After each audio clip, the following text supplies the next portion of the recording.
Buenos días a todos los seguidores de Educación 24. Gracias a todos los que han colaborado, gracias a todos los que han participado en nuestros webinars. Hoy es un miércoles de webinar, un miércoles más, donde estaremos presentando un tema muy apasionante, un tema que está en el top de educación ahorita a nivel mundial, que es el tema de neuroeducación. Hemos tratado de contactar a alguien que, que, es, que sea expertise en lo que es la cuestión de educación 24 y hemos contactado desde España, desde la madre patria, a Martín Pinos, un excelente profesor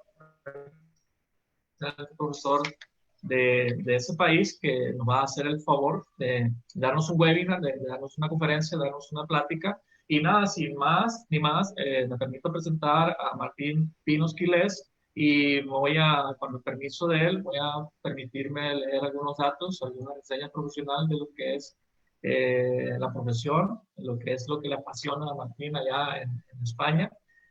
Bueno, pues él es doctor en Ciencias de la Educación, es máster en aprendizaje a lo largo de la vida, graduado en primaria, maestro especialista en ciencias humanas y educación física, experto en gestión emocional, en lo que es el BEC, por siglas en vinculación emocional consciente, primer Premio Nacional de Innovación Educativa, Ministerio de Educación y Ciencia, asesor de innovación y evaluación educativa en el Departamento de Educación de Aragón. Actualmente trabaja como asesor de innovación en el Centro Profesorado Juan de Lanuza de Zaragoza y como profesor en el Máster de Educación Socioemocional de la Universidad de Zaragoza.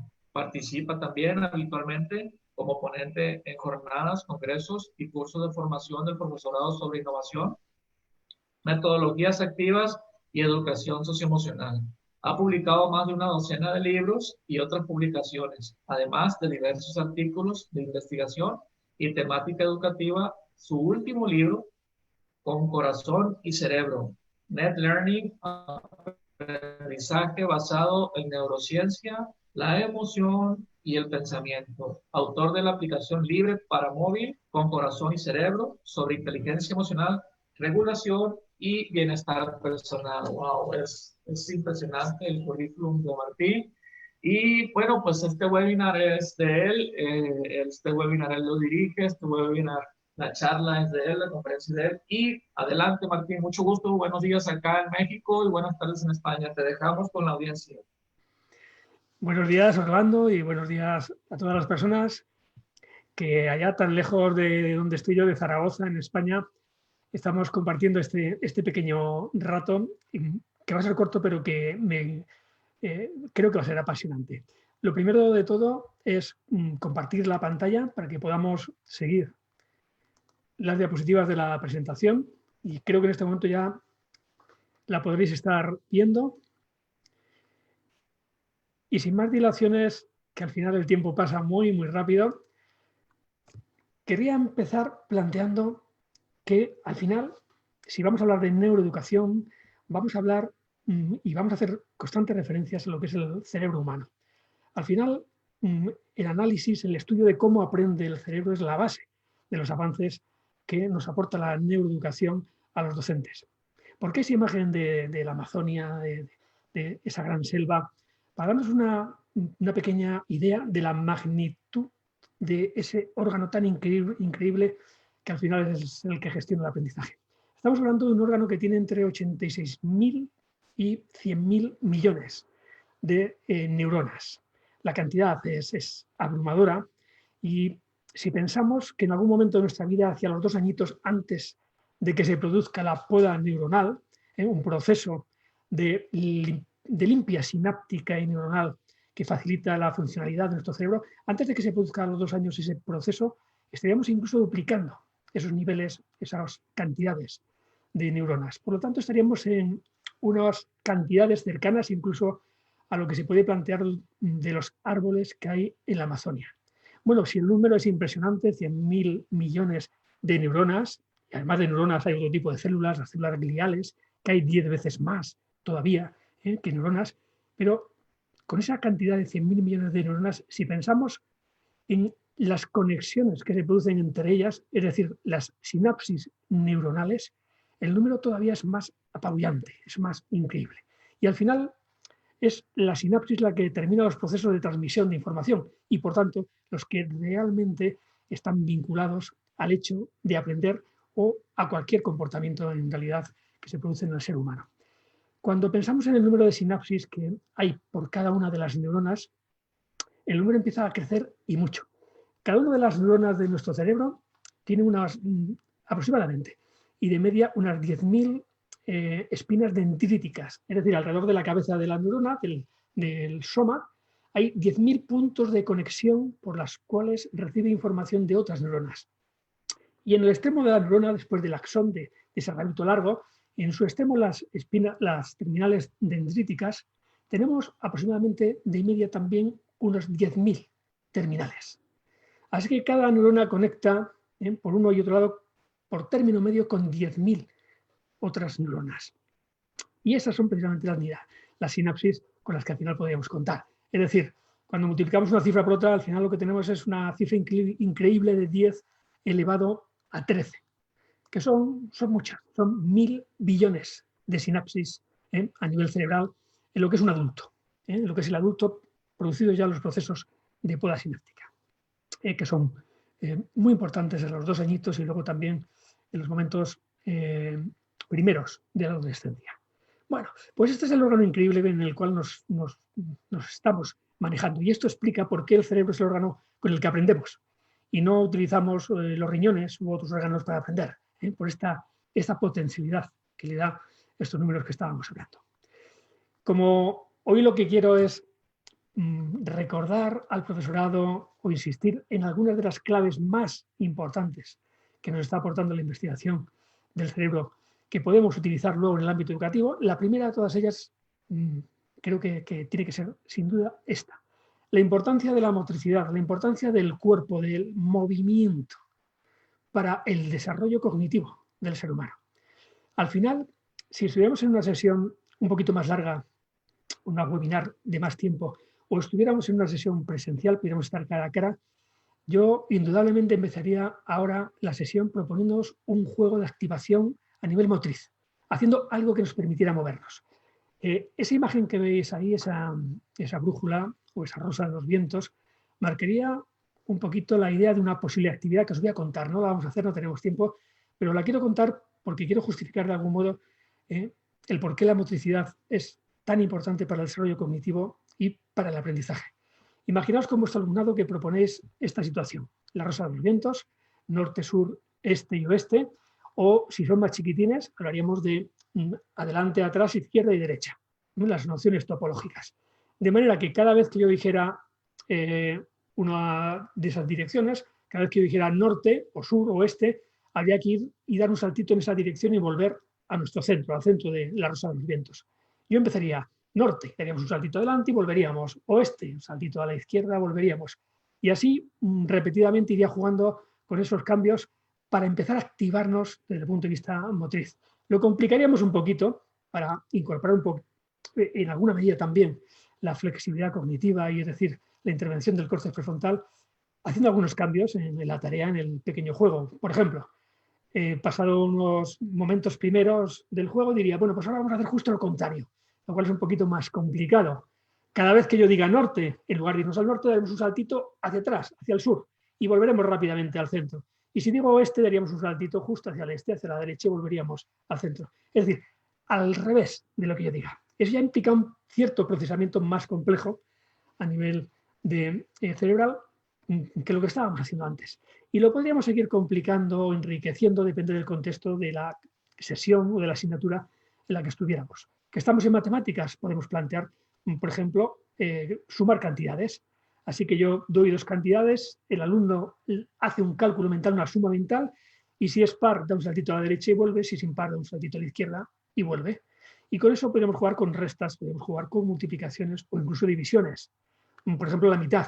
Yo doy una cifra, la que sea, 54. El alumno calcula mentalmente la mitad y a partir de ese cálculo de la mitad, si es par, da un saltito a la derecha, si es impar, da un saltito a la izquierda, y si es un número decimal, que puede ocurrir, da un salto en el sitio.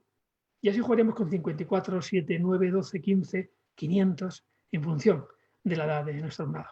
O si estuviéramos en el ámbito de una asignatura lingüística, cambiemos simplemente un poco el juego a nivel de contexto y podríamos hablar, tenemos 4 puntos cardinales, pues vamos a hablar, por ejemplo, de sustantivos, nombres, verbos, adjetivos y adverbios. De manera que cada vez que yo diga un sustantivo, un nombre, damos un saltito adelante y volvemos. Si digo un adjetivo, damos un saltito atrás, etc. Y así jugamos con los 4 tipos básicos de palabras que encontramos en cualquier idioma. Y lo podríamos hacer más complejo.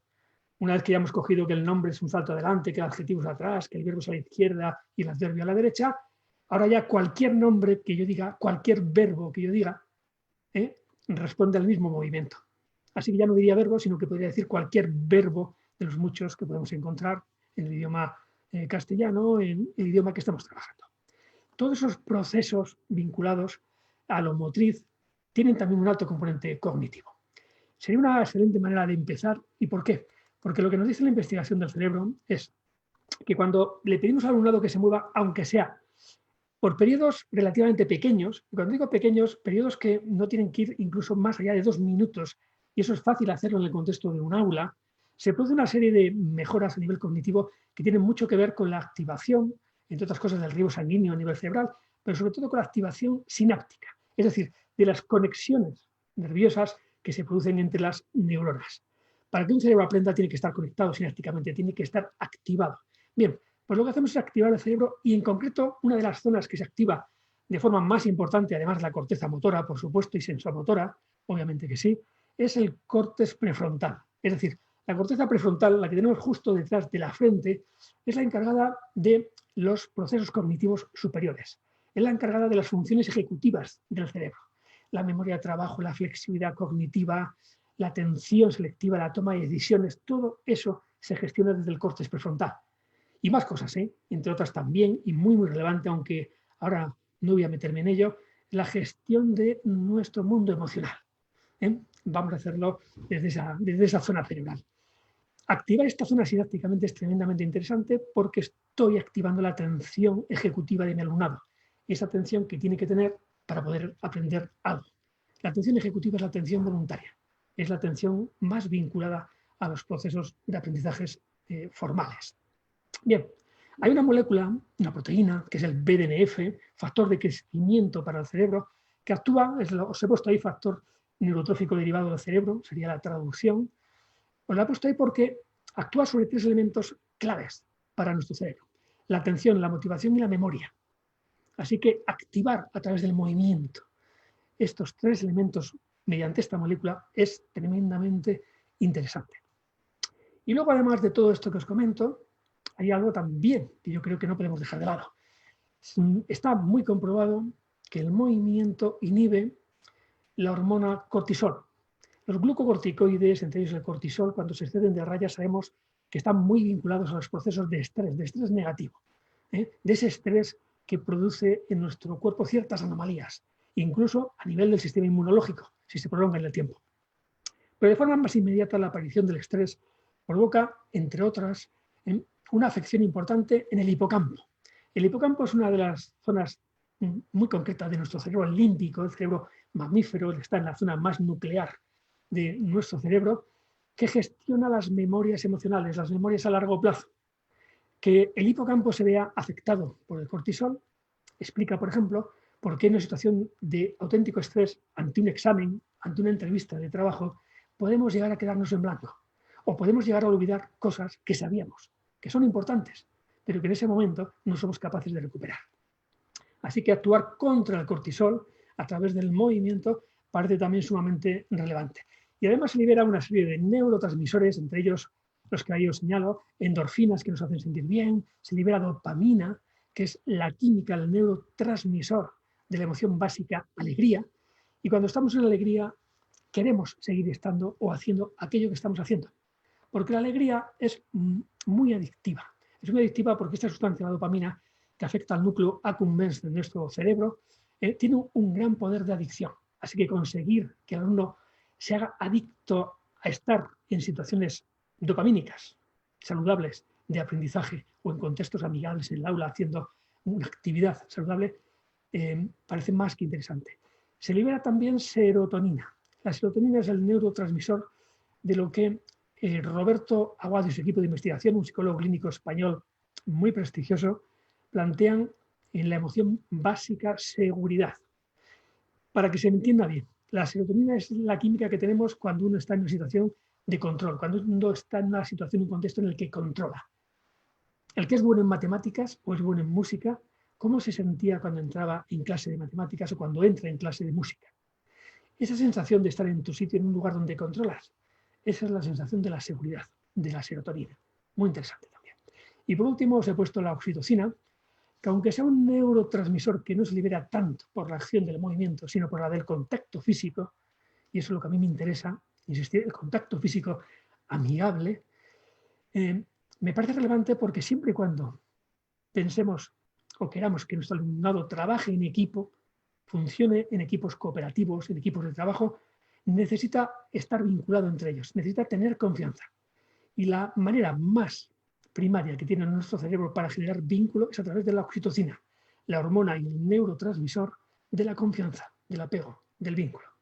Se segrega mediante el movimiento, por lo tanto, si yo planteo en mi aula un juego en el que mi alumnado no solamente tiene que moverse, sino además de moverse tiene que tocarse de forma amigable, el juego que os he planteado, de los puntos cardinales, lo hacemos en parejas dándonos la mano, estamos a través del contacto físico promoviendo la liberación de esta sustancia, tan interesante para el trabajo y el aprendizaje en equipo. Veis que el panorama es muy, muy interesante. Ese es el poder del movimiento del cuerpo que va incluso más allá de lo estrictamente motriz, porque solamente la postura, solamente la posición que adoptamos ya provoca cambios a nivel cerebral. Carney y Cady son dos investigadoras prestigiosas que han investigado mucho sobre las posturas de poder y las posturas de debilidad. Las tenéis ahí ejemplificadas. Hay un TED, por si alguien tiene interés en ahondar en esto, hay un TED de Amy Cady, la segunda de las investigadoras, muy interesante, además cortito, que está en YouTube y que se puede visionar sin ningún problema. Pero yo voy a ir un poco a los resultados de algunas de sus investigaciones. En concreto, cómo inciden las posturas de poder, aquellas posturas en las que nos sentimos poderosos, sobre, en este caso, dos hormonas. Por un lado la testosterona y por otro lado el cortisol. Y los resultados son los que veis, los que aquí os presento. En las posturas de poder, en relación a la testosterona, esta hormona se eleva, mientras que en las posturas de debilidad, esta hormona decrece. La hormona testosterona provoca cambios a nivel químico, a nivel cerebral, que nos llevan a sentirnos que controlamos la situación, que somos capaces de afrontar el reto que tenemos delante. Nos aporta seguridad, nos aporta sensación de dominancia, mientras que las posturas de bajo poder, veis que lo que hace es disminuir a nivel cerebral. ¿Y qué ocurre con el cortisol, la principal hormona del estrés? Pues que las posturas de poder decrece, y ya sabemos los efectos negativos que tiene sobre el hipocampo, la memoria y muchos más allá, y sin embargo, con las posturas de debilidad, el cortisol aumenta por encima de los niveles deseables. ¿Cuánto tiempo han tenido que estar las personas sometidas a este estudio para que estos efectos químicos se produjeran en sus cerebros? Tan solo 2 minutos. 2 minutos en posturas de poder, 2 minutos antes de la entrevista de trabajo, antes de ese examen, pueden cambiar nuestras químicas cerebrales. Y eso nos da una pauta de control, una herramienta de control importante. Pero sobre todo, hago reflejo de estas investigaciones de Carney y de Cady, porque son un excelente reflejo de hasta qué punto podemos condicionar cambios en nuestro cerebro, en el terreno cognitivo y emocional, solamente recurriendo al cuerpo, que en definitiva está en la base de todos los procesos cognitivos y todos los procesos emocionales.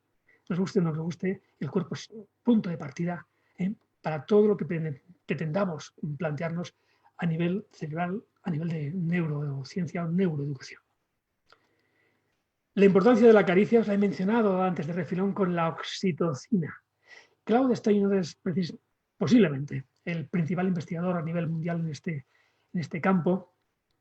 Claude Steiner y su teoría de la economía de las caricias plantea que el ser humano, al igual que el resto de los mamíferos, necesitamos la caricia hasta el punto que sin caricias morimos o podemos morir o enfermar de forma grave. Ese es el planteamiento. Es decir, eleva la caricia, el contacto físico al mismo nivel que otras necesidades básicas primarias del ser humano, como pueden ser el alimento, el oxígeno, el agua o el descanso. Hasta el punto, plantea Steiner, que de la misma manera que si no tenemos agua limpia y nos estamos muriendo de sed, vamos al final a acabar bebiendo si encontramos un charco putrefacto o agua salada, porque estamos en el mar, en una patera. De la misma manera que haríamos eso cuando un ser humano no tiene caricias, buenas caricias, esas que se perciben como agradables, no impuestas, cuando no tiene buenas caricias, va a buscar cualquier tipo de caricia. Y eso explica muchos comportamientos que podemos observar en el mundo de los adultos, pero también muchos comportamientos que vamos a observar en las aulas, a nivel de lo que hacen y lo que demandan también nuestros alumnos, o en el ámbito familiar lo que demandan nuestros hijos. Las investigaciones de Steiner están muy arropadas por los trabajos previos de investigadores de prestigio de Harlow, y os presento ahí esa fotillo porque está sacada de uno de los vídeos que podemos ver en YouTube, están allí en blanco y negro, los experimentos de Harlow con los monillos separados de su madre en el mismo momento del nacimiento. No me meto, pero toda esta base, toda esta teoría del apego, del vínculo, de la importancia del contacto físico, en esos vídeos queda muy, muy, muy bien ilustrado. Y también, por supuesto, los trabajos de Spitz sobre la privación emocional en la infancia, a partir del estudio de los cientos de miles de huérfanos que quedaron tras la Segunda Guerra Mundial en Europa y aquellos que también existieron después en los orfelinatos de Rumanía tras la muerte del dictador Ceausescu. Bien, pues conceptos, términos como el de depresión analítica, términos como el de al final el marasmo, por ejemplo, tienen mucho, mucho que ver con estas investigaciones. Y estamos hablando de términos que plantean patologías con consecuencias realmente graves para el ser humano a nivel cognitivo, a nivel afectivo e incluso a nivel corporal. O incluso en el caso del marasmo, cuando la privación emocional de contacto emocional es absoluta, tiene como consecuencia directa la muerte. Y eran en contextos de orfelinatos, orfanatos, donde los niños eran bien cuidados, bien alimentados médicamente, pero sin ningún contacto emocional o afectivo, porque en aquellos momentos no se sabía que eso era relevante, que era importante para la esencia del ser humano. Bueno, pues todos esos trabajos son los que al final fundamentaron un poquito las investigaciones posteriores de Claude Steiner. Y esa imagen de ese niño, que es real, está sacada también de un vídeo que podéis encontrar en YouTube. Es un poquito largo, este es bastante largo, pero muy interesante sobre las investigaciones del propio Spitz. Bien. Avanzamos en alguna nueva clave neuroeducativa, muy interesante. La importancia de la atención ejecutiva, de la atención voluntaria, de la que os he mencionado antes. Este cuadro de Martín de Cervera, de 1614, clase de lectura en la Universidad de Salamanca. La Universidad de Salamanca es una de las universidades más antiguas de España, muy prestigiosa. Pensamos que el problema de la atención es un problema del alumnado actual, del mundo actual, lleno de pantallas, de visualización de datos, y sabemos que eso está influyendo en la disminución de los niveles de atención ejecutiva, lo sabemos. Pero parece que la atención era ya un problema en 1614. Mirad esa imagen y veréis que hay una buena parte, un tercio de las personas que están en esa clase, y son adultos, que están a otra cosa que a la lección que está dando, en este caso, desde el púlpito, su maestro. Están mirando atrás, están hablando con el de al lado. Parece que la atención ha sido un problema desde hace ya mucho, mucho tiempo. Bien, pero podemos activarla. ¿Cómo? Activando el córtex prefrontal. Lo que nos dicen los estudios en estos momentos es que los niveles atencionales del ser humano ya en adultos no van a exceder de 15, 18, 20 minutos máximo en cuanto a la atención que podemos depositar en otro ser humano. Es decir, la atención que vamos a tener en una clase, por ejemplo, en una webinar como esta. Estamos hablando de adultos. Obviamente que podemos estar con atención plena mucho más tiempo, pero cuando estoy haciendo cosas que a mí realmente me interesan. Y entro en ese proceso de Freud, ¿no?, del que habla Csikszentmihalyi. Pero no, estoy hablando de la atención que tenemos en una sesión, en una clase en la universidad o en el aula, en primaria o en infantil. Con 6 añitos estamos hablando de unos 5 minutos y no más. Es decir, y eso es el alumno que quiere atender. Así que el que no quiere, bueno, activar el córtex prefrontal, activar la curva de la atención mediante pequeñas cuñas cognitivas. Las cuñas cognitivas pueden venir de muy diferentes sitios. podemos activar cognitivamente con juegos sensoriales, es decir, a partir de cualquiera de nuestros sentidos, con juegos de movimiento como el que os he contado al principio. Hay muchas maneras de hacerlo. Y os voy a proponer un ejemplo. Por favor, dentro de un momentito voy a poner una imagen. Tenéis que buscar el oso panda, un bastón de caramelo y una pajarita de corbatín, de estas, de los trajes. No sé si se entiende a veces los términos, podemos... Si no se entiende bien, me lo decís, Orlando, ¿vale? Lo que es una pajarita no de papel, sino la que nos ponemos en los trajes. Y ahora, sabiendo que vais a tener que encontrar esos tres elementos, vamos a imaginar que estamos en un contexto matemático, una clase de matemáticas. Y estamos con la geometría. Si unimos, y aún no sabemos dónde estarán, pero si unimos los tres elementos, esos tres puntos, con una línea, yo preguntaría a mi alumnado, ¿qué figura formaría? Bueno, si yo lanzo esa pregunta y si queréis, el que quiera puede ir incluso en el chat dando su respuesta, si ya atisba qué figura formaría. Cuando yo lanzo esta pregunta a mi alumnado, habitualmente me suelen plantear como respuesta el triángulo. Profe, el triángulo, claro, son tres puntos, tres vértices. Ellos, vale. Y entonces yo les planteo, si no sale de alguno de los alumnos, y qué ocurriría si esos tres puntos estuvieran alineados. ¿Formarían entonces un triángulo? Bien, este sería el debate resultante que podríamos aprovechar luego para conectar de nuevo con lo curricular, pero la activación cognitiva se va a producir ahora. Así que, por favor, una pajarita, un bastón de caramelo y un osito panda. A ver si sois capaces de encontrarlo. Os dejo medio minuto.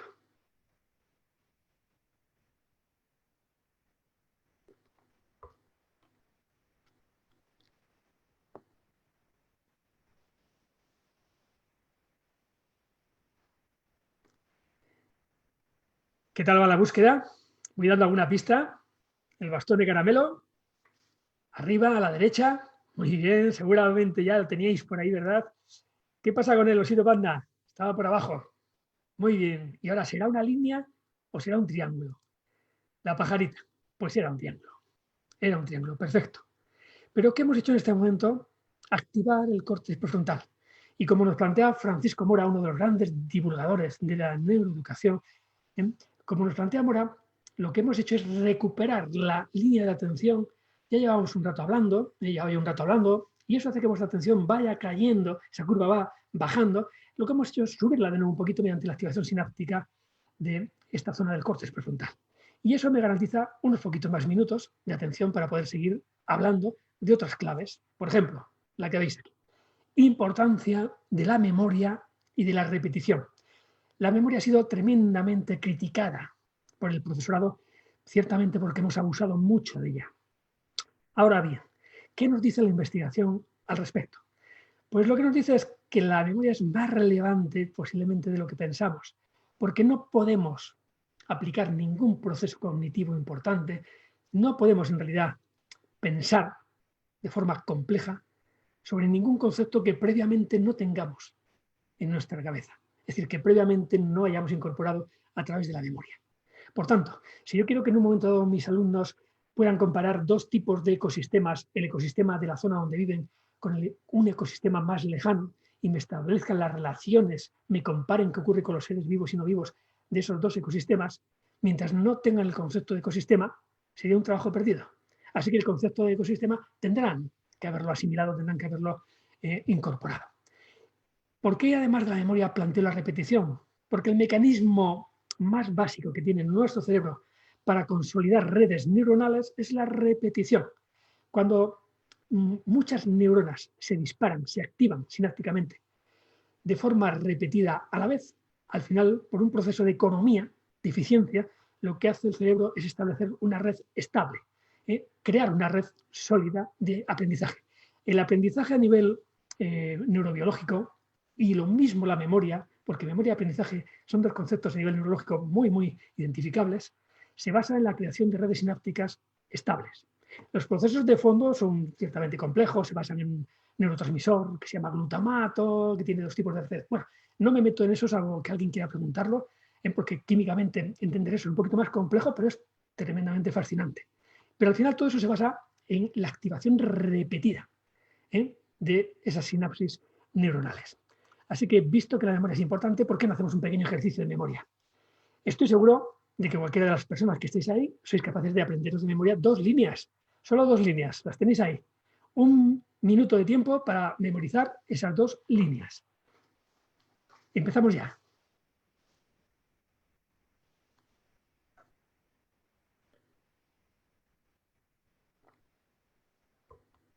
Bueno, creo que voy a interrumpiros antes porque creo que lo que os he mandado es muy complejo.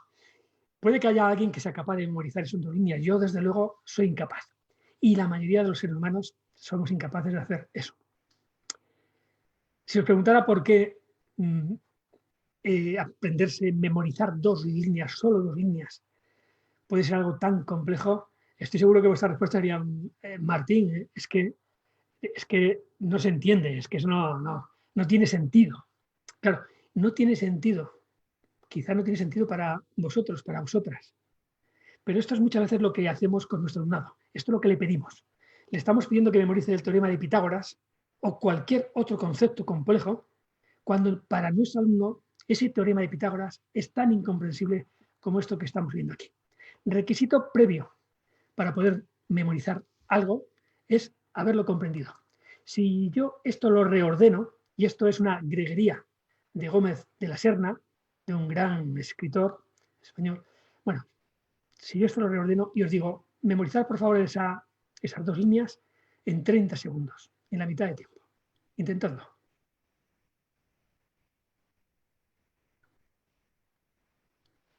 A que esto sí que seréis capaces. ¿Por qué? Porque esto lo comprendemos. Y esto lo incorporamos a una memoria, que es una memoria de corto plazo, es la memoria de trabajo. Y como sabemos que esto no va a ir a ningún lado, que esto no va a servirnos para nada, dentro de muy poquito tiempo se nos habrá olvidado. Pero dentro de muy poquito tiempo. Y es bueno que sea así. Ya tenemos otras memorias que nos permiten recordar a mucho más largo plazo. Memorias autobiográficas, episódicas, memorias semánticas. Hay varios tipos de memoria. No voy a meter hoy en eso. Pero sobre todo, insistir en la importancia de la comprensión como primer paso para poder memorizar algo. Y de esa manera poder entender esta greguería de Gómez de la Serna. Voy a plantearos unas poquitas estrategias, 6 estrategias, que pueden permitir mejorar los procesos de recogida de información en vuestra memoria y también los procesos de extracción, de recuperación de esa información, de esos aprendizajes que hemos previamente archivado. ¿De acuerdo? Bien, para que lo recordemos mejor y recordarlo yo mejor, voy a emplear la misma palabra memoria, que tiene 7 letras. Así que la primera de todas, la primera estrategia que quiero que recordéis es la que tiene que ver con la M, primera M, múltiples canales de entrada de la información. Cuantos más canales sensoriales incorporemos a ese aprendizaje que queremos que el alumno integre, memorice, más efectiva será la memorización. Cuando hablamos de memorización no penséis solamente en memoria semántica, por ejemplo, aprender las tablas de multiplicar o las capitales de los países, no. También memorias procedimentales, aprender a escribir, aprender a conducir, aprender. En realidad, cualquier cosa tiene que ver con una memoria semántica, procedimental u de otro tipo. ¿De acuerdo? Bien. Cuanto más canales intervienen, más potente es la red sináptica que generamos. Si conseguimos que el alumno aprenda las tablas de multiplicar no solamente mirándolas en un papel y por tanto creando una red visual que estaría ubicada en la corteza visual, la parte occipital de nuestro cerebro, sino que también lo hacemos a través de la audición, incorporamos las zonas temporales, lo hacemos también a través incluso de la música, incorporamos zonas del cerebro muy interesantes, lo hacemos a través del movimiento, saltando la comba, golpeando globos con los múltiplos de la tabla del 3, enroscando taponcitos con la respuesta de la multiplicación 7 por 5, busco el tapón que pone 35, lo enrosco y de esa manera incorporo también la corteza motora, trabajando desde ese concepto de matemáticas manipulativas. ¿Qué estoy creando? Una red sináptica tremendamente densa, compleja y rica. Esas memorias son muy difíciles de perder, porque aunque la red se rompa en un punto, se me rompa en lo visual, aunque 9 por 7 en mi memoria visual pueda romperse porque no utilizo ya la multiplicación hace muchos años, porque recurro siempre a la calculadora o al móvil, como esa respuesta está en muchos sitios en mi cerebro, el propio cerebro recompone rápidamente la información. y la recupera. Importancia de múltiples canales. Segundo, la E. Yo creo que estoy seguro que sabéis de qué va esta E, porque está muy dicho en muchos sitios. Cuando conectamos aquello que queremos aprender o memorizar con la emoción, cuando conseguimos que el alumno se emocione de forma intensa, no vale una emoción suave.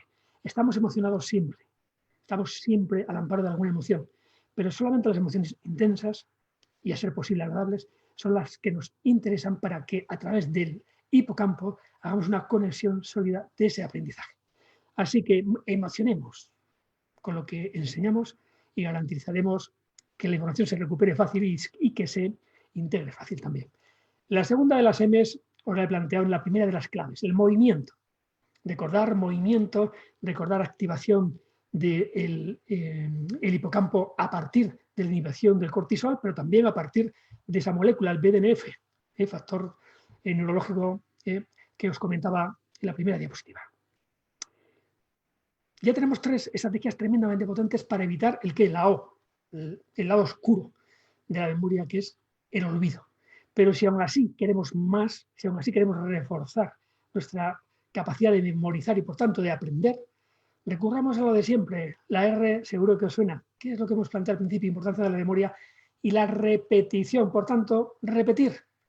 Cuando no consigamos emocionarnos, no consigamos activarnos por la emoción, la repetición puede garantizar la asimilación de ese aprendizaje, de ese conocimiento. Pero fijaros que no he puesto solamente repetición, he puesto también rememorar, que tiene que ver con la R, que tiene que ver con el recordar, porque para recordar es más importante, más útil, pedir al alumno que rememore que pedirle que repita.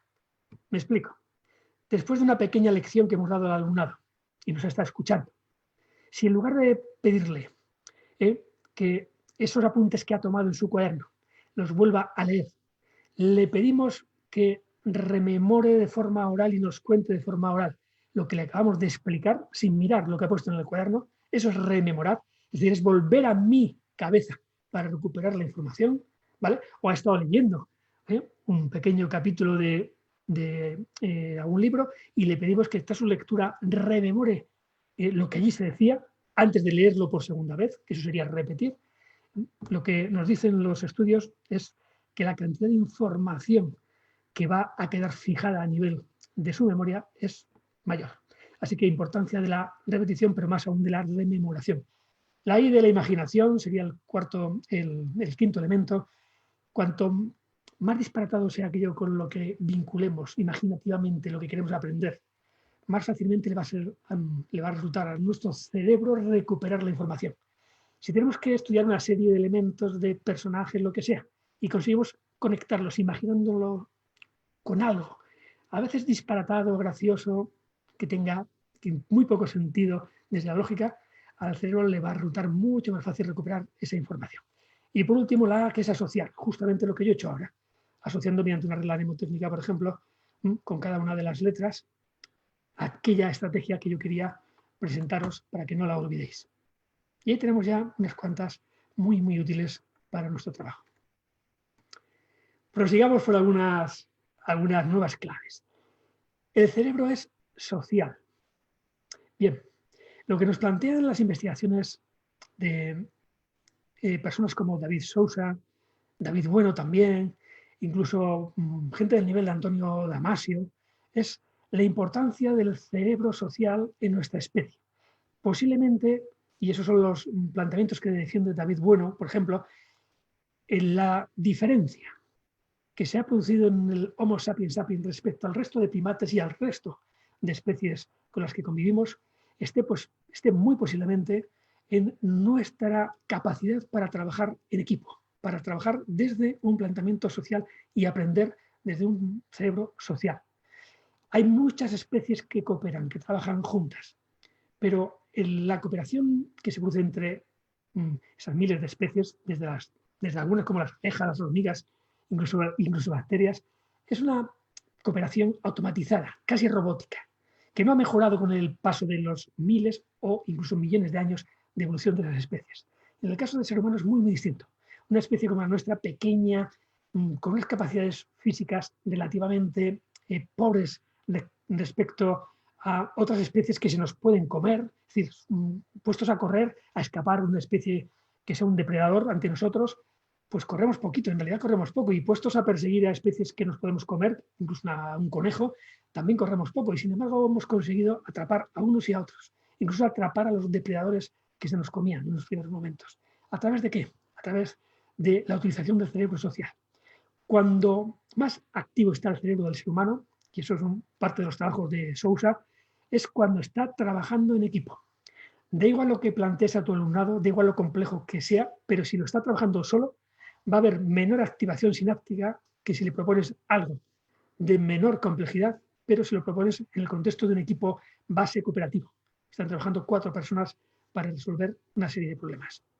Así que si el cerebro es social, si el aprendizaje es social, la consecuencia directa es que la metodología cooperativa no debería ser una alternativa puntual en los contextos académicos, sino que debería ser una de las formas de trabajo habitual en el aula. Y por supuesto, compaginarla con propuestas individuales, a veces competitivas, como no, pero en la base de las metodologías debería estar muy, muy presente el aprendizaje cooperativo. La consecuencia directa es algo que nos parece obvio y que hemos repetido, yo creo, todos en muchas ocasiones. 2 cabezas piensan más que una y 4 piensan más que 2. Si yo os planteo esto, mirad, y la pregunta es la siguiente: ¿cuántos cuadrados hay en esta imagen? Por favor, empezar a contarlos. ¿Cuántos cuadrados? Podéis tomar las notas que queráis en casa. Y una vez que creéis que tenéis una cifra, os doy un minutito de tiempo, más o menos. En el chat, si os apetece, poner la cantidad. Si habéis contado 16 cuadrados, bien, pues 16.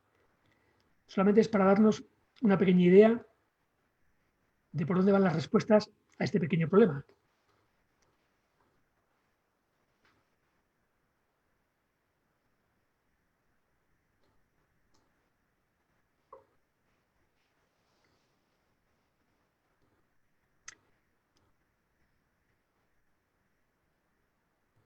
¿Qué tal? ¿Os animáis ya a poner alguna respuesta en el chat? Orlando o Adrián, por favor, si veis alguna respuesta en el chat, me la comunicáis, ¿de acuerdo? Y así me hago una idea de si se está respondiendo.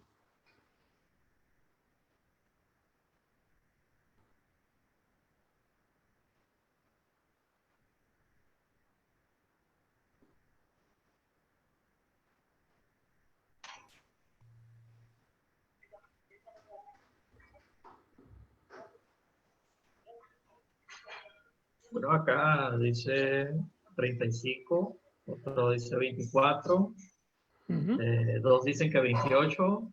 Veamos, ahorita seguimos esperando. Perfecto, Orlando, gracias. 35, 24, 25, 28. Muy bien, muy bien. Cuando yo planteo individualmente esta propuesta de alumnado, las respuestas no suelen llegar demasiado arriba. 35 ya es una respuesta muy, muy buena para hacerlo individualmente. Claro que cuando yo planteo esta situación, esta pequeña cuña de activación a mi alumnado, siempre les pido lo siguiente. Primero lo hacéis solos, y os doy un tiempo, anotan su respuesta en su cuaderno, a continuación se juntan con su pareja, o bien con su equipo base, depende del contexto de trabajo en el que estemos, y cada uno aporta su respuesta. Y una vez que han aportado su respuesta, su número, a mí me interesa la respuesta de equipo. Por lo tanto, tendrán que trabajar coordinadamente y quien ha dado una respuesta más alta posiblemente le va a tocar justificar el porqué de ese número, tendrán que, como equipo, llegar a una conclusión conjunta. En ese proceso de revisión conjunta, compartida, cooperativa, lo que suele ocurrir habitualmente es que incluso el número que han planteado la persona que más arriba ha llegado aún se incrementa un poquito más. Y al final la respuesta es o totalmente correcta o más precisa de lo que era individualmente. La respuesta es 40. La respuesta correcta es 40 cuadrados, así que acercarse a 30 y bastantes es una respuesta muy, muy certera. Individualmente nos quedamos en 20 y tantos, que es lo más común. Pero al final la conclusión es que nuestro alumnado vea que la respuesta individual siempre es más pobre que la respuesta colectiva. Y justificamos de alguna manera la importancia que le estamos dando a trabajar en equipo, a trabajar de forma cooperativa y social. Esta viñeta es de un humorista, un ilustrador genial, de Quino. Mirad a Felipe, ese pequeño, y cómo su tamaño se va haciendo cada vez más diminuto. Esa es la metáfora que emplea Quino para hacernos ver cómo se siente, cuál es su estado emocional. Y cuando llega a los pies de la señorita, recita la lección. El aparato digestivo del hombre comprende, y lo debe hacer genial porque la señorita le felicita. Bien, Felipe, lo has estudiado, qué bueno, puedes volver a tu asiento. ¿Y cómo vuelve Felipe? Mirar en su cara la sonrisa y mirar también en su tamaño el cambio que se ha producido. ¿Por qué os cuento, por qué os he puesto estas imágenes? Para insistir en algo y en un neurotransmisor que ya he mencionado. Tras el éxito, tras la retroalimentación positiva de la profesora, la dopamina que se libera en el cerebro de Felipe refuerza las sinapsis neuronales, refuerza el aprendizaje. La próxima vez que la profesora diga, estudiaos la lección en casa porque mañana puede que os saque aquí al encerado a que la digáis ante los demás, el cerebro de Felipe recordará la sensación dopamínica adictiva que ha tenido en este momento y estará más predispuesto a estudiar. Y esta es la clave que os quiero comentar. La importancia de la retroalimentación, pero positiva. Y no es que no haya que decir lo que hace mal el alumno, que sería la retroalimentación negativa, sino que hay que tener mucho cuidado que tras la retroalimentación negativa acabemos siempre con un mensaje que permita ver algo positivo. Es un modelo que algunos autores plantean como el modelo sándwich. Si primero entro de forma positiva, puede ser a través de la mirada, un gesto, la sonrisa. A continuación le digo al alumno lo que tiene que mejorar, lo que ha hecho mal, y finalmente siempre aporto una retroalimentación positiva. Es decir, pero quiero que sepas que me he dado cuenta que te has esforzado, lo que sea. Acabamos siempre con esta parte positiva para activar precisamente la liberación de la dopamina y conseguir de esa manera una buena predisposición hacia el aprendizaje. Otra de las claves importantes, veis que voy muy rapidito, de cada una de ellas podríamos hacer una sesión, pero no quiero que perdamos las más importantes. Y una de ellas, posiblemente de las más relevantes, es esta, la plasticidad neuronal, una de los grandes descubrimientos posiblemente de la neurociencia actual. Ya lo intuyó Ramón y Cajal, un premio Nobel que estudió aquí en la ciudad donde yo vivo, estudió en Zaragoza, en medicina, hacía muchos años, el padre de la neurociencia. Él lo intuyó, pero todavía no pudo demostrarlo, luego se comprobó. Y hablamos de un concepto que habría que enseñar al alumnado desde muy, muy pequeñín. Ese concepto que te dice que da igual cómo seas ahora, da igual que ahora no seas bueno en mates, porque tu cerebro puede cambiar. Y los requisitos para el cambio, para la modificación, para la reestructuración de tu cerebro, son muy básicos. Generalmente es repetir, es decir, mediante el entrenamiento, mediante la práctica, podemos modificar prácticamente cualquier área y función de nuestro cerebro. La plasticidad no solamente habla de cambios a nivel funcional, a nivel de mejora de las conexiones sinápticas, sino también cambios a nivel formal. Es decir, cambian las estructuras, se modifican el tamaño y las zonas asignadas a las funciones que se están trabajando. Y a veces no hay mucho tiempo, hay investigaciones que nos hablan de 5 días, 2 horas cada día. Investigaciones en las que se enseña a gente que no ha tocado nunca el piano una pieza sencillita y se les hace practicar esas 2 horas diarias durante 5 días. Las áreas cerebrales que tienen que ver con los dedos que están trabajando en el piano ya mejoran estructuralmente, se hacen más grandes con solo ese tiempo. Y lo que es más increíble, en otras investigaciones del mismo equipo, si comparamos el equipo, los grupos experimentales, que serían aquellos que están trabajando con el piano, con otros grupos experimentales que en lugar de tocar el piano, solamente se imaginan que tocan el piano, están delante del piano, pero solamente se imaginan que durante esas 2 horas están tocando las piezas que tienen que aprender. Si comparamos esos 2 grupos experimentales con los grupos de control que no están sometidos a esos procesos, no solamente mejora el que toca el piano, sino que mejoran aquellos que se imaginan que tocan el piano. La imaginación es una herramienta extremadamente potente, incluso para activar la plasticidad cerebral.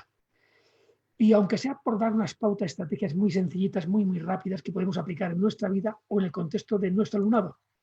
Plantear retos. Esto mejora la plasticidad cerebral. Leer y leer variado, leer cosas distintas, aprender cosas nuevas, por supuesto. Sonreír mucho a nuestro alumnado y con ganas, porque mediante la sonrisa activamos zonas de nuestro cerebro que tienen que ver con la emoción alegría, con el sentirnos bien. Tocar instrumentos musicales y si ya tocamos uno, tocar otro distinto. Imaginar, crear, combinar cosas distintas, cambiar de sentido, ir por una calle distinta a nuestro centro de trabajo, cambiar de mano para hacer las cosas, inventar, probar nuevos sabores, dar saltos, bailar, jugar mucho, movernos, ya lo hemos dicho antes, atrevernos a asumir riesgos y por último, y no menos importante, descansar bien. Porque solamente durante el descanso, durante el sueño reparador, se consolidan las redes neuronales de los aprendizajes que hemos estado realizando durante el día. Así que si queremos un cerebro plástico, una mente plástica, tenemos un montón de opciones, pero muy importante, para una mente plástica hace falta práctica, como os pongo aquí. Práctica, atención y vincular. Esa práctica, si es posible, con emociones agradables. Así que voy ya con las últimas de las claves. La emoción es el ancla del aprendizaje. En esto Francisco Mora es uno de los grandes divulgadores en este campo de la importancia de la emoción a nivel neurológico para el aprendizaje y tendremos que tener en cuenta cuáles son las emociones genéticas primarias, básicas. El A-Team, el equipo A, que nos presentara ya la película de Inside Out, lo tenemos aquí. Alegría, enfado, rabia, asco y miedo. Ahí tenemos las 5 emociones básicas que Ekman, como asesor de esta película y como primer o investigador pionero en este campo, les planteó. Pero Ekman habló siempre de 6, no de 5. Y si son genéticas, las tenemos que ver en cualquier ser humano, desde el nacimiento prácticamente. Tenemos a la izquierda la tristeza, tenemos a la derecha el miedo, con neuroquímicas específicas. En la tristeza apagón sináptico, en el miedo noradrenalina, con activación de áreas cerebrales específicas y con motivaciones asociadas a cada una de ellas, además de caras reconocibles, como veis. Bien, en la tristeza, desaparecer, en el miedo, huir o evitar, esas serían las motivaciones de cualquier ser humano ante esa emoción. Tenemos la rabia, noradrenalina con dopamina y como motivación atacar o agredir. Tenemos el asco, donde la motivación del ser humano va a ser la aversión, el rechazo para no contaminarnos, para no intoxicarnos de una sustancia que viene de fuera, que nos podría contaminar. Por eso se cierran todos los orificios que se pueden cerrar, ojitos, nariz, boca, todos, esto da muchas gracias a los chiquillos cuando insisto lo de todos, ¿vale? Y por supuesto la alegría, la dopamina, con la motivación de permanecer haciendo eso que estábamos haciendo y que nos estaba gustando tanto. 5. ¿Cuál es la sexta emoción de Ekman? La sorpresa. A color también, ni desagradable como las de blanco y negro, ni agradable como la dopamina, porque es una emoción de tránsito. Ahora me sorprendo, en este momento se produce un chute de adrenalina, dejo hasta de pensar, hasta de respirar, porque todo mi cerebro se focaliza en el estímulo que provoca la sorpresa. Y si lo que veo es agradable, es mi mamá, me pondré en alegría. Y si lo que veo me tiene que dar miedo porque veo un tigre, me pondré en miedo. Y cambiaré rápidamente la emoción más pertinente a esa situación. Así que la sorpresa es una emoción de tránsito. Bien, fijaros el panorama. 4 emociones desagradables, una agradable y una ambivalente. El clima emocional del aula es clave para aprender, pero la naturaleza parece que ha sido un poco desequilibrada para hablar de climas positivos de aula. 4 emociones desagradables, una solo agradable. Bien, el equipo de Roberto Aguado, ya os lo he mencionado antes a este autor, ha pasado por el filtro de cuáles son las emociones genéticas, los filtros que puso el propio Ekman y otras investigaciones, cara, neuroquímicas, activación cerebral, motivación, etc. Y ha descubierto unas cuantas más. Curiosidad, motivación, el interés, dopamina con serotonina, ahí tenéis. Admiración, acetilcolina. Y motivación, imitar. Así que si mamá saca ahí la lengua, esa pequeñina sacará la lengua. Y esto tiene que ver con las teorías de Bandura, del modelaje, con las neuronas de espejo.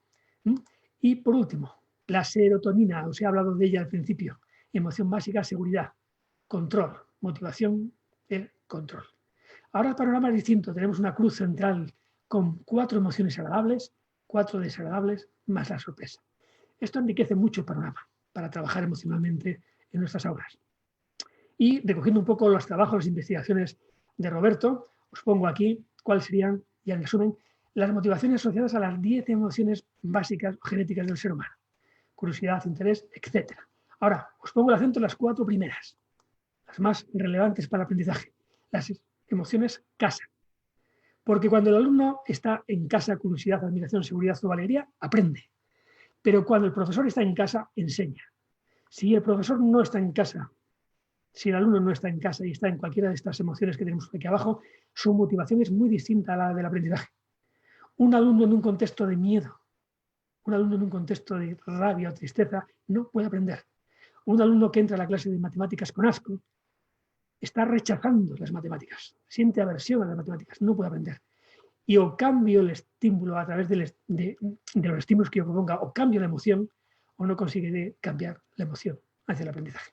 Así que aquí está el kick de la importancia de la emoción para el aprendizaje que nos planteamos. Y acabando, neuronas espejo, una clave importantísima, porque al cerebro no le importa si es real o imaginario, simplemente responde. Si tenéis sed en este momento, solamente la visión de este vaso de agua activa en vuestro cerebro zonas de la corteza cerebral que tienen que ver con la sed. Pero si vierais un vaso con agua de verdad, yo tengo aquí agua de verdad, la activación es la misma. Aprovechando este poder de las neuronas espejo que estudia Risolati y su equipo de investigación, yo os planteo esto. Importancia de la sonrisa en el aula. Si yo entro o recibo a mi alumnado sonriendo en el aula, voy a provocar por acción de las neuronas espejo y por acción de la imitación que se va a producir, porque yo soy su referente, y por acción de esa emoción que llamábamos antes, admiración, el profe respecto al alumno, el padre respecto al hijo, vamos a conseguir activar en su cerebro las zonas que tienen que ver con la sonrisa. Es decir, liberación de dopamina, endorfinas, etc. Si yo entro enfadado a mi aula porque me he enfadado en el aula de la que vengo y no he conseguido gestionar esa rabia y entro con cara de rabia al aula, mis alumnos van a contagiarse de las químicas del enfado, noradrenalina y dopamina. Y ese día la clase va a ser un auténtico desastre, pero no por culpa de nada, sino por culpa de la transmisión que a través de un espejo estoy haciendo yo de mi estado emocional. Así que sonriamos, por favor, sonriamos. No tenemos tiempo para meternos en alguna estrategia para mejorar nuestra sonrisa, pero yo os diría, si hasta la caca del WhatsApp es capaz de sonreír, por favor, hagamos el esfuerzo de sonreír, porque es realmente importante para cambiar la emoción de nuestros alumnos. Y ya, por si alguien quiere encontrar alguna referencia o andar un poquito en todas estas cositas que os he contado, aquí os dejo enlace a mi página web, martinpinos.com, y a mi última publicación, mis enlaces de correo electrónico, por si en algún momento surge alguna duda respecto a los contenidos que hemos estado viendo, pues de colega a colega, a través de mi correo electrónico perfectamente, o a través de mi web, podéis hacer el contacto, como queráis, podemos vernos ahí y charlar. Y por último os quiero presentar, que no se quede en el tintero, esta app, porque tiene muy poquito, ha salido no hace un mes todavía, y la hemos sacado en los contextos de pandemia, en contextos del COVID, la app con corazón y cerebro. De momento está ya en Android, en Google Play, para que cualquier persona que disponga de smartphone se la pueda descargar de forma libre, gratuita, y una vez descargada sin necesidad de conexión, pueda trabajar sobre las emociones que está sintiendo, que pueda ver qué emoción es la que está sintiendo y a partir de un máximo de 5 preguntas determinar cuál es su estado emocional y saber qué emoción está sintiendo. Y a partir de ahí determinar si es pertinente o no esa emoción en ese momento de su vida, si es útil o no, y en función de la respuesta, ver si la tiene que dejar ir, disfrutarla, si la tiene al final que aceptar o bien gestionar. Y si hay que gestionarla vais a encontrar un montón de recursos. Imágenes, músicas, meditaciones, ejercicios, muchos retos para conseguir mejorar no solamente vuestro estado emocional, sino también vuestro bienestar personal. Porque los retos van mucho más allá. ¿Vale? Ha sido un gran esfuerzo ponerla en marcha, poner esta web a través de la Asociación Aragonesa de Psicopedagogía y la Federación de Enseñanza de Feuso.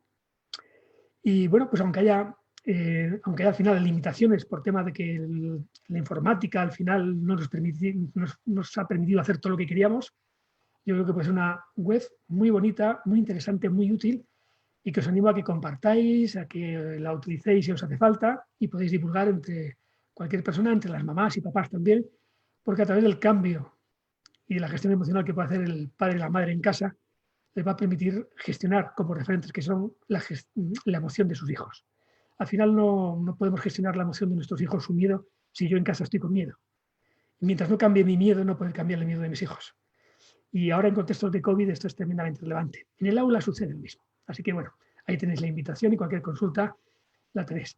Para iOS, para Apple, va a estar en muy poquitos días, ¿vale? Va a estar también disponible. Y ya la última diapositiva, ya os he mencionado para la plasticidad cerebral el poder de la imaginación. Así que si puedes imaginarlo, ¿cómo se acabaría esta frase? Pero quiero que viváis cuál puede ser el final de esta frase. Mirad esas manos que os he puesto ahí. Esas manos están uniendo las líneas de flexión de la muñeca, estas líneas que tenemos aquí. Quiero que en casa ahora unáis esas líneas mano con mano y hagáis, tal y como está en la imagen, y hagáis esto. Juntemos las manos. ¿Y por qué quiero que lo hagáis uniendo esas líneas? Para garantizar que las dos manos están a la misma altura. Quiero que comprobéis, por favor, hacerlo en casa todo el mundo, quiero que comprobéis si el dedo corazón de la mano derecha y de la mano izquierda están a la misma altura, tienen la misma longitud. Y animo también a Orlando, a Adrián, a todos a que lo probéis. Esto.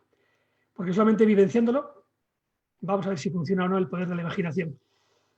Comprobad si el dedo corazón de la mano derecha e izquierda son igual de largos. Si son igual de largos, perfecto. Si alguien tiene un dedo más largo que otro, no pasa nada. Pues cada uno somos como somos, eso está genial. Pero quiero que os deis cuenta de qué mano es la que es un poquito más larga. Y una vez que eso ya lo habéis mirado, separad las manos. Listo. Y ahora quiero que mirando fijamente al dedo corazón de la mano derecha, el dedo corazón de la mano derecha, quiero que os fijéis bien en esa mano, en ese dedo, que lo miréis fijamente y que sin moverlo para nada lancéis mentalmente esta frase. Crece, crece, crece, más, crece. No os lo toméis a broma, aunque puede ser una pequeña broma, pero no os lo toméis a broma porque en la medida que toda vuestra atención, vuestra imaginación se focalice en ese dedo, sin moverlo, por supuesto, para no hacer trampa, y mandéis ese mensaje, lo que puede resultar luego es muy, muy bonito. Así que por favor, hacerlo, mandad el mensaje, crece, crece, más. Notad que crece, sentidlo, incluso notad que ese dedo está creciendo aunque no lo movéis para nada. Yo empiezo a sentirlo más, un poquito más. Lo tenéis, va creciendo más. Y ahora, por favor, volvemos a unir igual que antes, por las líneas de flexión para no hacer trampa. Unimos de nuevo las manos y quiero que miréis uno y otro y comprobéis si ha crecido o no. Y ahora en el chat, si os ha crecido el dedo, si es un poquito más largo, que lo pongáis sí, y si no ha crecido, pues no pasa nada, decís que no, pues nada. Porque no a todo el mundo le va a funcionar. Esta es la historia de la imaginación. Cada uno somos como somos. Por favor, en el chat, y así me comenta Orlando, me comentan Adrián, si os ha crecido o no. Al alumnado le encanta cuando les propongo este pequeño juego, porque hay un porcentaje muy alto de alumnos que consiguen que su dedo les crezca, que se alargue un poquito más. Así que al final, fijaros, ese es el poder de la imaginación. Cuando yo les digo, si puedes imaginarlo, decir, ¿cómo acabaría la frase? Les pregunto. Y me suelen decir, profe, pues si puedes imaginarlo, puedes hacerlo. Y cuando ellos me responden eso, yo les digo, pues no. Esa es una creencia irracional. Si puedes imaginarlo, has empezado a hacerlo. Pero no solamente necesitamos de la imaginación. Además de la imaginación, depende de lo que queramos conseguir, hace falta aptitudes, capacidades, muchísimo trabajo. La imaginación sola no basta. Ahora bien, si no empezamos por imaginarlo, nunca lo conseguiremos. La imaginación, lo que sí sabemos es que es siempre el primer paso. Cualquier cosa de las que tenemos alrededor, cualquier cambio que se ha producido en la educación, se ha podido realizar porque alguien primero lo realizó en su imaginación, lo vio en su cerebro. Este es el poder de la imaginación. Así que, dicho esto, me encantaría proponeros que imaginéis un mundo mejor, un mundo sin COVID, una clase genial, que imaginéis un alumno increíble, porque imaginarlo es el primer paso para poder conseguirlo. Un placer estar con vosotros este ratito y voy a dejar de compartir para que cualquiera de las preguntas que se hayan podido plantear o podéis plantear en el chat las podamos ahora verbalizar. Hola Orlando. ¿Se ve Hola, ya hola, normal? muchas gracias, muchas gracias. Wow, es un tema genial, un tema impresionante en la forma que lo has planteado. Te pido, por favor, Martín, si puedes poner la diapositiva de tus redes sociales, para apoyarnos un poquito ahí en algunos comentarios. Pero bueno, mientras te leo algunos comentarios Sí. que, que han hecho la audiencia aquí. Eh, la maestra Lacy Cruz dice definitivamente creer que se puede. Tanaí Medina, maestra rural, dice muchas gracias. Otros que ponen ahí emojis con la carita después del ejercicio, impresionados. Argelia Miroslava dice que la maestra Argelia Miroslava, una maestra de matemática, dice sí, que sí le creció el dedo, a lo mejor le creció toda la mano. Roxana Navarro, una maestra de preescolar, dice que sí.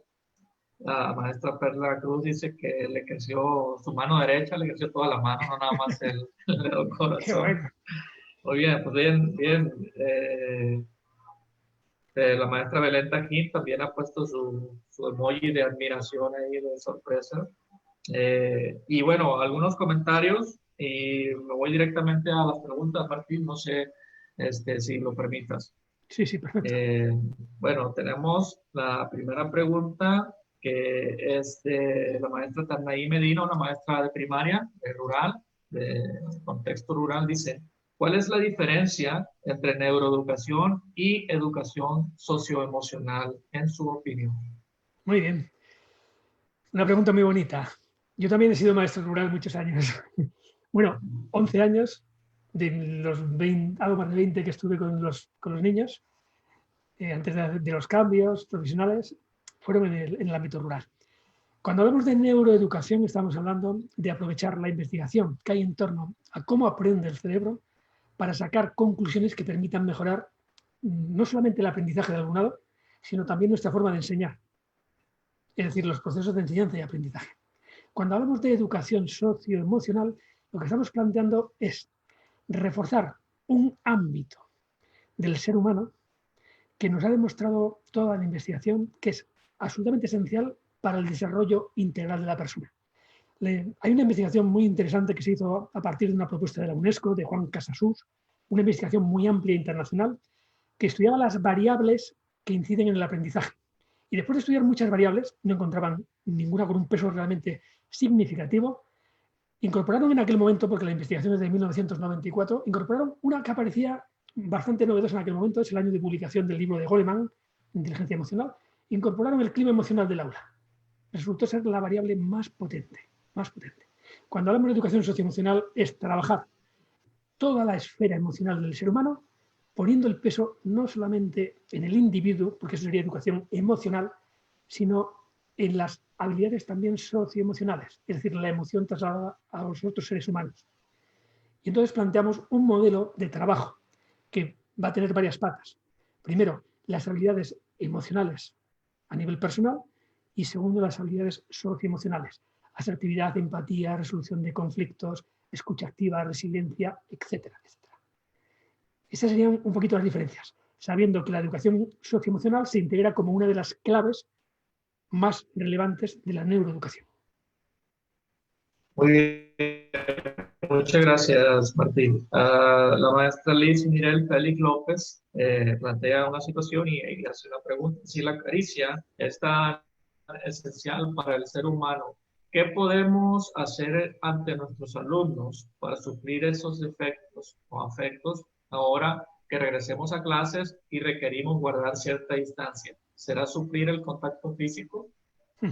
Claro, lo que no podemos hacer como docentes, tendremos que recurrir, por una parte, a la familia, que encuentren cubierta esa necesidad básica de caricia, de afecto, de contacto físico, que lo encuentren cubierto a nivel familiar.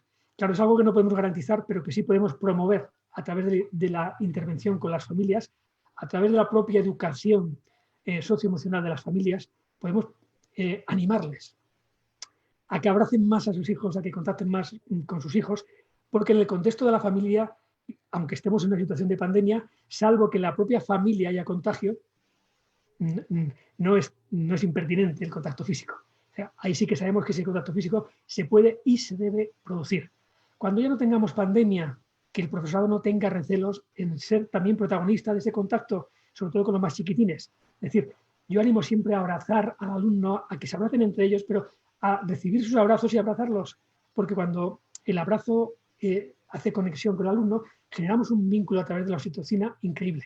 Y no solamente abrazar al alumnado, sino incluso abrazar a las familias. Esas reuniones primeras que hacemos al principio del curso con las familias, yo suelo proponer alguna dinámica para que al final acabemos abrazándonos las familias entre sí y las familias del profesorado, porque eso genera vínculo. Y ahora, sabiendo que ese contacto no puede ir más allá de la familia, yo os diría, las investigaciones de Steiner, Claude Steiner, nos dicen también que aunque no sea tan potente, la mirada, la sonrisa, pueden ser sucedáneos de la caricia.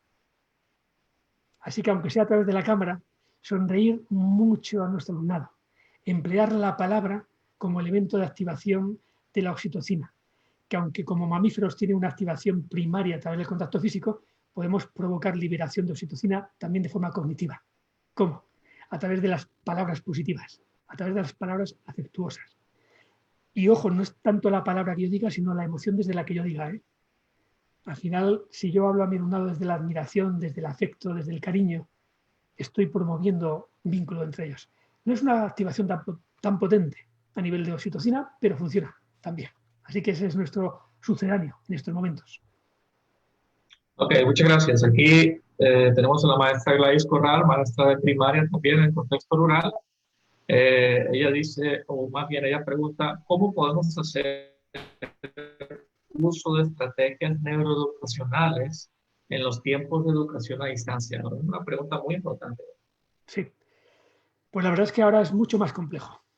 Dar esta sesión, esta webinar, hoy para mí es mucho más complejo que cuando me toca hacer una formación presencial con los profesores. Yo habitualmente lo que trabajo es con docentes, o bien en mi centro de trabajo, o bien en sus centros de trabajo, o bien en la universidad. Bien, cuando yo tengo que plantear cuáles son las claves neuroeducativas y lo puedo hacer con docentes físicamente, es tremendamente más fácil. ¿Por qué? Porque provocamos situaciones de contacto directo y de activación cara a cara. Hoy he tenido que suplir esos procesos con alguna propuesta, con algunas cuñas cognitivas mucho más pobres. Sabiendo que no teníamos mucho tiempo, no hemos formado grupos de trabajo. Si utilizamos plataformas virtuales, lo que yo os diría, cualquier propuesta de las que yo os he hecho, por ejemplo, la de contar los cuadrados, la propuesta que había de la brújula, la podemos hacer con nuestro alumnado en casa e incluso en algún momento hacerla juntándose en parejas o en pequeños grupos, si tenemos plataformas virtuales que permitan esa interacción. Es bastante más complejo, pero lo que no podemos dejar de lado es que el alumno necesita moverse. Así que nuestra lección virtual no puede basarse solamente en clase magistral, en contenidos puramente cognitivos, vinculados a procesos muy interesantes, desde la memoria, al análisis, síntesis, genial, todo eso está muy bien, pero en algún momento tenemos que hacer que nuestro alumnado se levante, vaya rápidamente a la cocina, nos traiga algo de 10 saltitos adelante, 10 saltitos atrás, activarlos desde ahí, activarlos desde lo emocional, activar su atención mediante cuñas, y eso sí que lo podemos hacer virtualmente, y os he puesto unos cuantos ejemplos hoy, no solamente tienen por qué ser visuales, pueden ser auditivas, a través de cualquier sentido.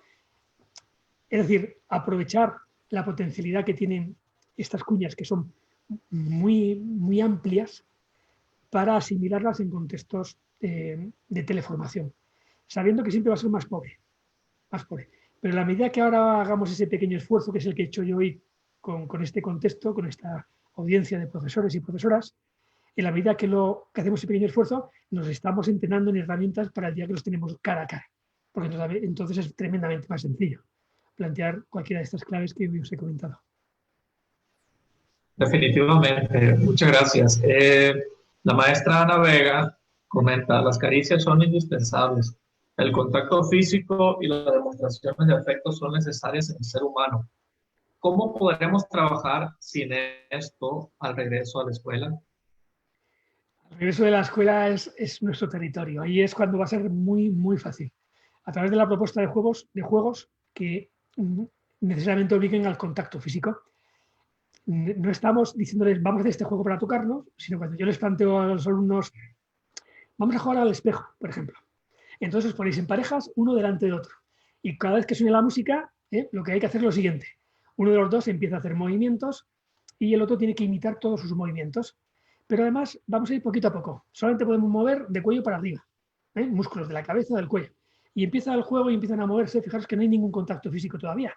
Vamos haciendo los cambios. Luego para la música le digo, vamos a hacerlo un poquito más, más rico. Además de la cabeza podemos mover los brazos, las manos, o sea, tren superior y cabeza. Y el movimiento empieza a ser más rico, más complejo, pero todavía no hay contacto físico. Pero vamos ampliando. Luego hay una nueva parada de la música, una música que sea activa, dinámica, por ejemplo. Shakira, la bicicleta, una música que tenga mucho ritmo. Bien. A continuación metemos que podemos incorporar también en el movimiento la cadera. Cuando ya metemos cadera, brazos y cabeza, aunque yo no he dicho que sea un juego de baile, yo les he planteado un juego de imitación y de mimo, ya es muy habitual que mis alumnos se pongan a medio bailar, pero no pueden emplear todavía las piernas. Siguiente paso, metemos las piernas y cuando ya están moviendo todo el cuerpo, primera de las claves que hoy hemos mencionado, les digo, último cambio. Además de mover todo el cuerpo, ahora tenemos que tocarnos. Es decir, tiene que haber contacto físico con nuestra pareja. Y luego os explico el porqué. En ese momento que empiezan a hacer movimientos en el espejo y tocándose, estamos activando la liberación de oxitocina y consiguiendo los cambios que a mí me interesen porque es una situación agradable y lúdica. En el momento en que yo le digo a mi alumnado con cualquier juego, por ejemplo, vamos a escribir, para activar la atención, vamos a escribir palabras o números relacionados con el tema que estamos trabajando y lo vamos a escribir en la espalda y a ver si el compañero es capaz de identificar qué número o qué palabra le estamos escribiendo. Ya estamos haciendo contacto físico. Si le decimos, vamos a escribir ese número en la palma de la mano del compañero, así que agarramos su muñeca para sujetarla y con la otra mano escribimos, él con los ojos cerrados, las letras de una palabra. En ese momento, de nuevo el contacto, es decir, busco excusas para a través de cuñas cognitivas permitir que mi alumnado se toque, entre en contacto físico. O juegos directamente los que hay que abrazarse. Si yo digo no sé qué, damos un salto. Si digo no sé cuánto, en lugar de dar un salto y chocar manos con nuestra pareja, en lugar de un salto damos un abrazo. Y si digo no sé qué otra cosa o de otro animal, en lugar de eso nos hacemos cosquillas. Y esos tres animales que digo, digo tres animales porque estamos trabajando los vertebrados. O bien en lugar de animales, estamos en mate, digo cuadrado, rectángulo, triángulo y círculo. Y con cada uno de esos animales digo una cosa distinta que ellos tienen que hacer. Pero de esas cosas distintas que hay que hacer, tres de ellas obligan a tocarse. No sé si entendéis un poquito. Es buscar las vueltas y la estrategia para que con juegos que tienen que ver con lo curricular consigamos que haya un contacto físico. En educación física es muy fácil, pero os hablo de ejemplos fuera de la educación física para hacer en el aula. Muy bien, muchas gracias. Por lo que respecta también las dudas que vayan quedando y si se les pasó en vivo algo, comentarles que es una clase magistral y luego va a quedar registrada en la plataforma, entonces podrán consultarla las veces que gusten y a la hora que gusten, cada vez que quieran resolver alguna duda o que se hayan quedado con alguna duda de que no escucharon o algo que les produjo cierto conflicto y lo vuelvan a entender. Ya metiéndose otra vez a la red y haciendo, ¿no? Y me voy a otros comentarios. La maestra Gladys Corral y la maestra Liz Minelli Félix López agradecen su respuesta. La maestra Gwendolyn Buelna López dice, excelente tema. También tenemos a la maestra Estefanía Vega que comenta, excelente tema, muchas gracias. También tenemos una pregunta de la maestra Marisol González. Ella es bueno, acá en México este año se implementó un plan piloto con niños de 2 años, de 2 y 3 años para educación inicial o educación lo que nosotros le llamamos acá el kindergarten o preescolar. Y ella, Marisol González, es una maestra que está trabajando este año y de hecho está haciendo un proyecto de investigación en la cuestión de neuroeducación aplicada a los niños de 3 años, así. Y hace una pregunta, dice, bueno, dice, respecto a los niños agresivos, pues, su contrapunto, mi autoestima, se pueden implementar las posturas como pautas de control para cambiar conductas en nuestros alumnos. Se le pregunta si las posturas como, se pueden usar como pautas de control para cambiar las conductas, ya sea de los niños agresivos o los niños con baja autoestima. Sí, totalmente. Sabemos que la postura ya condiciona cambios no solamente a nivel sináptico, sino a nivel endocrino. De hecho, las investigaciones que os planteaba antes de Carney y de Amy Cady lo hacían desde el ámbito de lo endocrino, desde las hormonas, pero también se producen cambios sinápticos. Y incluso a edades muy tempranas, esos cambios se van a producir, entre otras cosas, y esto es lo bonito, porque el cerebro límbico del niño, del pequeño, en el momento del nacimiento ya está lo suficientemente mielinizado. Es decir, las neuronas, para poder transmitir bien el impulso nervioso, lo que es el axón de la neurona está cubierto por una vaina de una sustancia holoproteica que se llama mielina, que hace que el impulso nervioso transite con eficacia, con velocidad. El sistema límbico del niño está ya mielinizado desde el momento del nacimiento, no así el córtex prefrontal. Y esa es la dificultad que tienen los procesos cognitivos. Es decir, hasta los 6 años realmente el córtex prefrontal de los pequeñines no tiene el nivel suficiente de mielinización que nos permita trabajar, por ejemplo, procesos de lectoescritura. Es una de las consecuencias. Pero a nivel emocional lo tenemos ya desde el propio nacimiento. ¿Y qué es lo que ocurre con esto? Que cualquier cambio que afecta a lo límbico, y esto es lo que ocurre con la postura no cambia tanto lo cognitivo como lo emocional. O sea, el cambio se produce a nivel de nuestro cerebro límbico en relación, en este caso, a una emoción como puede ser la rabia, que es una emoción muy vinculada a una química que es la de noradrenalina con dopamina. Si a través de la postura consigo que mi alumno segregue serotonina, porque es una postura calmada, o acetilcolina, si estoy en una actividad de relajación con mis niños, lo que va a provocar en el cerebro del pequeñín es una disonancia cognitiva. Es decir, estoy en rabia y estoy muy enfadado, por eso estoy en noradrenalina con dopamina, pero de pronto, por la postura que hemos adoptado, o por el estímulo que me estás planteando, lo que se está haciendo es liberar serotonina o acetilcolina. Y entonces el cerebro no entiende muy bien por qué entras en seguridad o en admiración cuando lo que estábamos es enfadados. Como no entiende muy bien ese por qué, lo que hace es reequilibrarse un poquito. Y en esa reequilibración baja los niveles de noradrenalina, subiendo los niveles de serotonina. ¿Qué conseguimos? Que la emoción resultante o de partida, que era la rabia, sea ahora mucho más gestionable por el chiquitín o incluso por la maestra. Ahora a la maestra le es mucho más fácil cambiar la emoción a través de un estímulo. Por ejemplo, como puede ser proponer un pequeño juego, proponer la entrada de un pequeño juguete. Es mucho más fácil desviar la atención del pequeñín que cuando estaba en esos procesos previos de secuestro emocional. Hablo de secuestro emocional y ya no sé si la profesora se refiere a la maestra a esto, pero hay que tener en cuenta que por debajo de los 3 años es muy frecuente en los chiquitines entrar en un cerebro que se llama ascendente. Cerebro tipo 2 es un cerebro en el cual los canales descendentes que vienen del precórtex frontal están anulados. Y entonces la amígdala toma el mando. Y la amígdala es precisamente la zona de nuestro cerebro límbico responsable de la rabia, también del miedo y del asco, pero responsable de la emoción rabia que mencionaba esta maestra. Y cuando un pequeñín está en esa emoción, secuestrado en esa emoción, como a nivel cognitivo no podemos hacer ningún tipo de procesamiento porque los canales ascendentes están bloqueados, solo podemos cambiar su emoción desde la emoción. ¿Cuál es la mejor manera de hacerlo? Desde la emoción del docente, la propia maestra, por acción de neuronas de espejo, desde tu seguridad, cambiar su emoción por contagio emocional. Ante la rabia de un chiquitín, nunca sintáis rabia, porque entonces es rabia con rabia, incrementáis su rabia. Nunca sintáis miedo por esa rabia que se está produciendo por si se puede hacer daño o puede hacer daño al otro, porque entonces contagiáis miedo ante la rabia y eso tampoco funciona. Ante la rabia de un niño, nuestra emoción debe ser siempre, al final, una emoción como la mejor de todas, la seguridad. No me meto un poco en detalle, podemos entrar a través de la curiosidad o la admiración, pero al final la seguridad es la emoción más pertinente para cambiar ese secuestro emocional de un bebé. Y se puede hacer. Se puede hacer incluso con adultos, es curioso, pero es mucho más efectivo con los chiquitines. Muy bien, muchísimas gracias.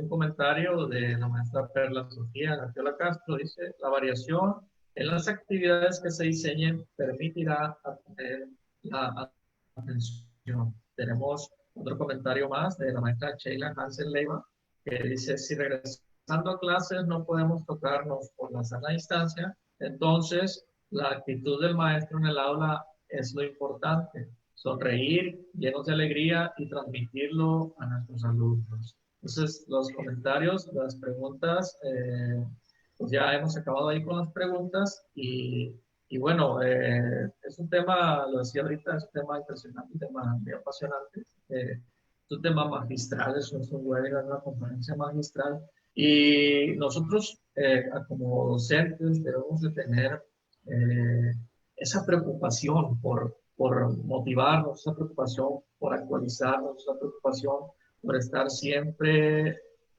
viendo cómo aplicar las mejores estrategias neuroeducativas, socioemocionales, pero sobre todo sin etiquetar si son neuroeducativas o etiquetar si son socioemocionales, siempre estar pensando en cómo beneficiar a nuestros alumnos, cómo mejorar las generaciones, cómo mejorar el ambiente en el aula, porque a veces el chiquitín o el niño, la única tablita de salvación que tiene es el maestro y es el ambiente de su aula. Entonces, esta clase, por ejemplo, debería estar con miles de audiencia. Sin embargo, yo felicito a los profesores que se preocupan, que están viendo por su vocación, que siempre un tema pequeñito que nos dé una pauta para aplicar en el aula, como lo es la importancia de la neuroeducación, siempre lo estamos buscando, siempre estamos viendo cómo agradar a nuestros alumnos, pero sobre todo cómo potenciarlos socioemocionalmente. Y la neuroeducación es parte vertebral de todo eso. Antes de acabar con la transmisión, nos gustaría que nos diera un comentario final o un consejo, no sé, Martín, todo tuyo a la audiencia. Bueno, pues lo primero agradecer, por supuesto, a vosotros, Orlando, Adrián y a todas esas personas que han estado allí y que por sus comentarios me encanta, veo que se ha entendido muy bien y que hay una sensibilidad importante para entender algo que acabas de decir ahora, por encima de las necesidades o de cualquier planteamiento de asignatura, de área, por encima de todo eso, las necesidades del niño. Eso es lo que hay que tener en cuenta, ¿eh? Las necesidades de nuestro alumnado. Cambiemos el clima emocional del aula y habremos cambiado mucho. Y yo plantearía solamente como un mensaje final, ¿no? No es un consejo, ¿no? A fin de cuentas, quién soy yo también para darlos, pero yo plantearía que hay mucha investigación. Tenemos hoy día muchas herramientas para cambiar nuestras aulas. Pero yo diría, seamos nosotros, seamos cada uno de nosotros, cada maestro, cada maestra, seamos el cambio que queremos ver en el mundo y el cambio que queremos ver en nuestras aulas. Empecemos por nosotros y eso podrá cambiar luego todo lo demás, porque somos el referente de nuestro alumnado.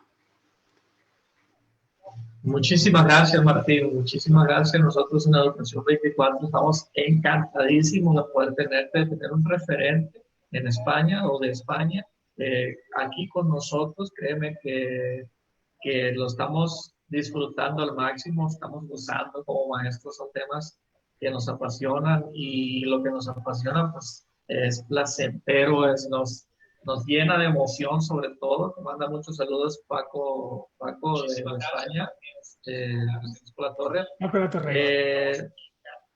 Bueno, dice Manuel González, felicidades a todo el equipo de Revista 24 por la gran labor que realizan y muchas gracias por facilitarnos la enseñanza del gran maestro Martín Pinos.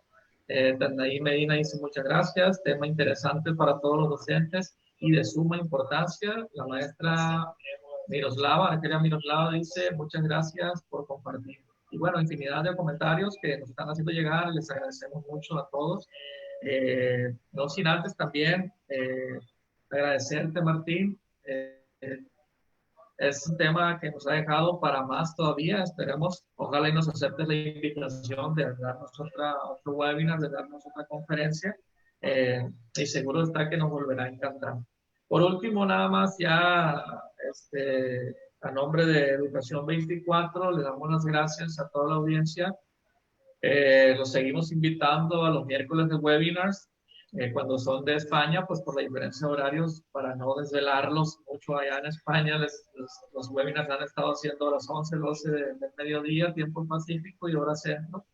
Pero seguiremos con los miércoles de webinar y invitarlos también a que colaboren, a que escriban artículos de expresión docente a nuestra revista, a nuestra parte del proyecto de Educación 24, que es nuestra revista, ¿no? Muchísimas gracias a todos.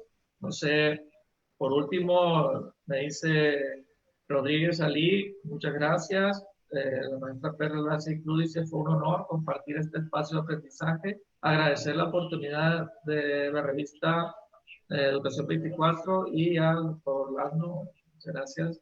Manuel Peña Peña, excelente tema, muchas felicidades a la revista 24 por traer estos temas tan interesantes, muchos saludos. Y yo les diría nada más, compartan, no se queden con este tipo de charlas, de webinars, de conocimiento.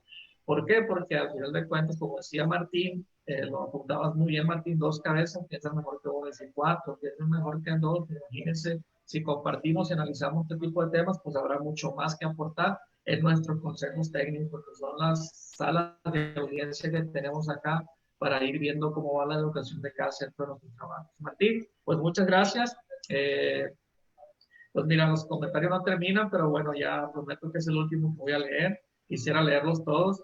Dice, muchas gracias a la maestra Sheila Hansen Leiva y felicidades al maestro Martín Pinos por compartir con nosotros sus saberes y experiencias. Estamos súper, súper encantados, Martín. Muchas gracias. No sé, mando un saludo a nuestra audiencia y nos vemos pronto, si Dios quiere. Un abrazo a todo el mundo. Bueno, un abrazo también hasta allá, hasta Aragón, España, que me has platicado que te encanta andar por las montañas, por la cordillera que hay ahí, y ya te he visto en unas fotos de andas en la nieve. Eres, ¿cómo se dice? Senderista, algo así, ¿no? Por allá, Montañero, sí. montañero, muy bien. Muy bien, muchas gracias, Martín. Nos despedimos en la Educación 24. Muchas gracias a todos y que pasen un buen día en España, una muy buena noche y que descansen. Muchas gracias a todos. Los esperamos la siguiente vez.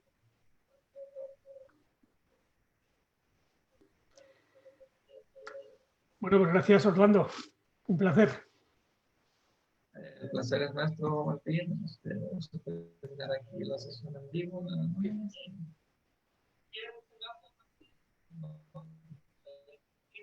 ¿Lo emitíais a través de vuestro Facebook de Educación 24? Sí, queda grabado aquí en la Educación 24. Vale, pues ya me meteré para veros allí también y ya está.